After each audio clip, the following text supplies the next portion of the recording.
Why does the Bible talk about slavery? Think about that carefully. For many people, this is one of the most difficult questions in Scripture. Because when modern readers encounter the word slavery, they immediately think of some of the darkest chapters in human history. Oppression, abuse, human trafficking, the buying and selling of people. So why does the Bible mention slavery at all? Why wasn't it simply removed from society immediately? And what are we supposed to learn from these passages today? These are important questions.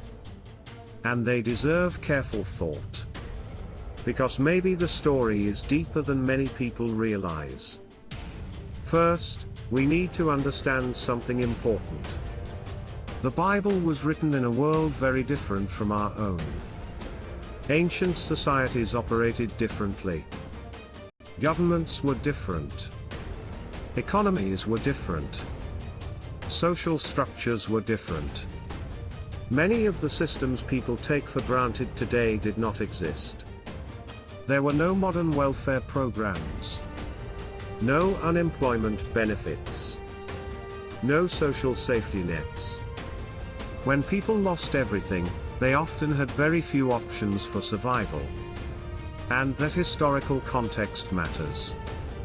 Because without understanding the world behind the text, people can easily misunderstand what they are reading. Now think about something interesting. The Bible often describes things without necessarily approving them. Think about that carefully.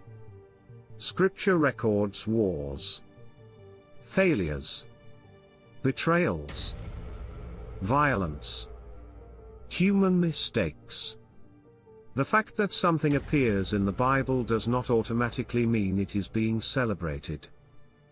Sometimes the Bible is showing the reality of a broken world. And perhaps that is an important distinction. The Bible is remarkably honest about human behavior. It does not hide humanity's flaws. It reveals them again and again. Now consider another question. What larger story is unfolding throughout Scripture? Because when people focus on individual verses without seeing the broader picture, important themes can be missed. One of the most powerful themes in the Bible is freedom. Think about the story of the Israelites. One of the defining events in Scripture is liberation from bondage. The book of Exodus centers on people being delivered from oppression. That story became foundational. A reminder that freedom matters. Human dignity matters. Justice matters. And perhaps that larger theme should not be ignored. Now think about how often Scripture speaks about treating others fairly. Protecting the vulnerable. Showing mercy. Seeking justice. Helping the poor.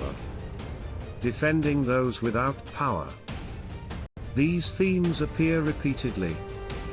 And they point towards something larger than any single passage. They point toward the value of human beings. Now pause for a moment. Why does this question still matter today? Because slavery may look different in the modern world, but exploitation still exists. People still misuse power. People still take advantage of others. People still treat human beings as tools rather than individuals with dignity. And maybe that is where the story becomes relevant. Because the deeper issue is not only about ancient slavery. It is about how humans treat one another. Think about modern life. People often divide the world into categories. Important people. Unimportant people. Useful people. Disposable people. People with status. People without status. Yet Scripture repeatedly pushes against that mindset. It reminds people that every person carries value. Every person matters. Every person possesses dignity. And maybe that is one of the deepest lessons hidden throughout the biblical narrative. Now consider another layer. The Bible frequently speaks about a different kind of slavery. Not physical slavery. Spiritual slavery. Slavery to fear. Slavery to greed. Slavery to pride. Slavery to destructive habits. Think about that carefully. People often assume freedom means doing whatever they want. But many people who appear free are controlled by things they cannot escape. Fear controls them. Anger controls them. Addiction controls them. Bitterness controls them. The Bible repeatedly asks a profound question: what truly makes a person free? And perhaps that question is just as important today as it was thousands of years ago. Because freedom is not only external. It is internal as well. Now think about human history. Again and again, people have used power to control others. Kingdoms have risen and fallen. Empires have expanded and collapsed. Yet the temptation remains the same. To dominate. To control.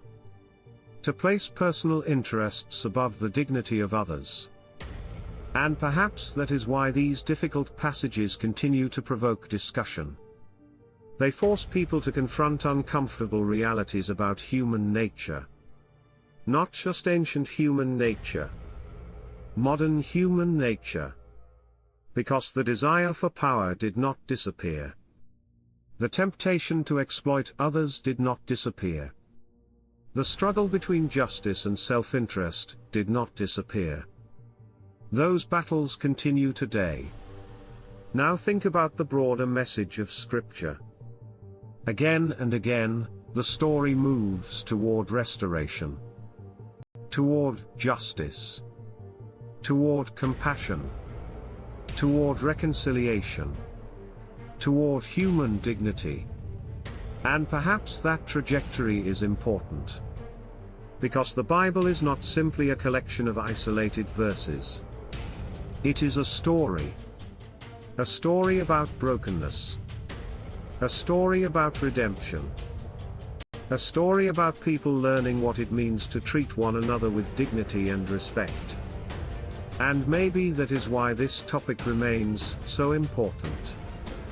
Not because it provides easy answers, but because it forces deeper questions. Questions about power. Questions about justice. Questions about human value. Questions about freedom.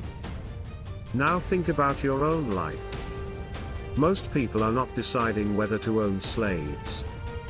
But everyone faces choices about how they treat others. How they use influence. How they exercise authority. How they respond to people with less power. And maybe that is where the lesson becomes personal. Because every generation must decide what it values. Every generation must decide how it treats people. Every generation must confront the temptation to place convenience above compassion. Now consider this final thought. Perhaps the deepest question is not, why does the Bible talk about slavery? Perhaps the deeper question is, what does true freedom look like? Is freedom simply the absence of chains? Or is it something more? Freedom from fear. Freedom from hatred. Freedom from greed. Freedom from the desire to control others. Think about that carefully. Because the search for freedom is one of the oldest human journeys. And perhaps it is a journey that continues today. If this message made you think differently, subscribe to Grace Unseen for more hidden biblical truths, deeper meanings, and thoughtful explorations of the questions many people are afraid to ask.